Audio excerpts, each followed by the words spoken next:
Belum lama ini, kubu Muldoko diwakili oleh sekjen mereka, Joni Allen Marbun, mengajukan peninjauan kembali terkait kasus perebutan status resmi Partai Demokrat.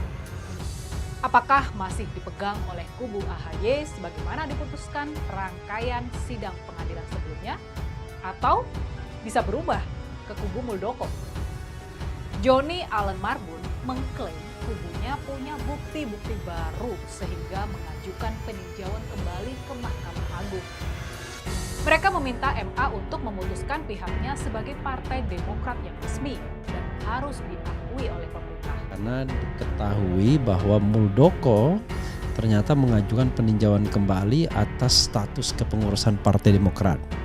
Sudah dikalahkan di pengadilan negeri, pengadilan tata usaha negara, pengadilan tinggi tata usaha negara, dan juga di Mahkamah Agung, tapi mengajukan peninjauan kembali. Dan ini gawat karena bisa 2 in 1, yaitu mendapatkan Demokrat sekaligus menggagalkan nominasi atau pencalonan Anies oleh Demokrat bersama PKS dan Nasdem.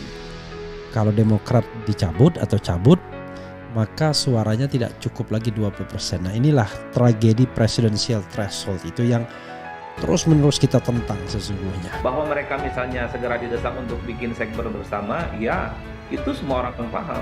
Tapi kan orang bertanya, akan lanjut nggak nih koalisinya? Kalau kemudian pada akhirnya Anies itu tidak memilih AHY ataupun AHER sebagai pendamping mereka. Ini kan kerumitan-kerumitan yang sepertinya membuat Nasdem itu harus keliling ke teman-teman poros koalisi yang lain. Ini semacam intimidasi politik, jangan main-main. Kalau sama-sama ngotot ya sangat mungkin Nasdem ini the end of the day-nya bubar aja sekalian ini koalisi perubahan. Bongkar nasi buruk Nasdem dan PKS jika Muldoko sukses ambil alih Demokrat. Koalisi perubahan hampir total.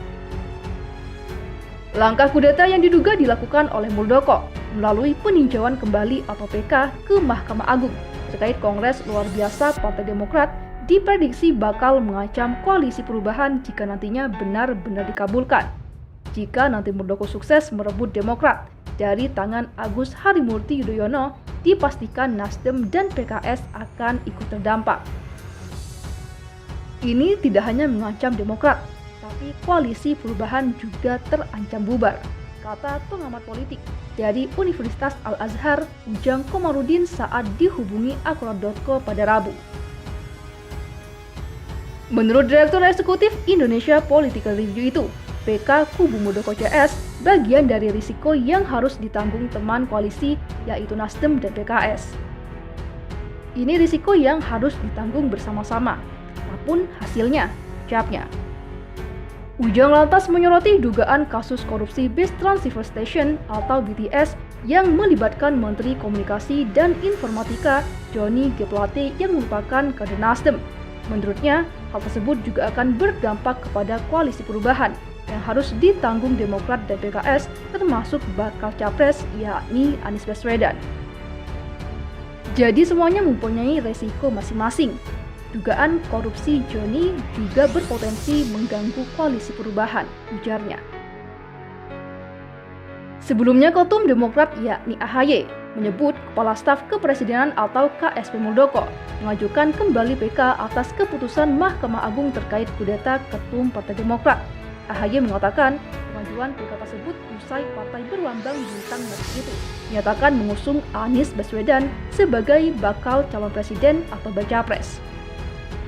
KSP Muldoko mengajukan PK pada tanggal 3 Maret 2023, tepat 1 hari setelah Partai Demokrat secara resmi mengusung saudara Anies Baswedan sebagai baca pres, ujarnya kepada wartawan di kantor DPP Demokrat Jakarta pada Senin.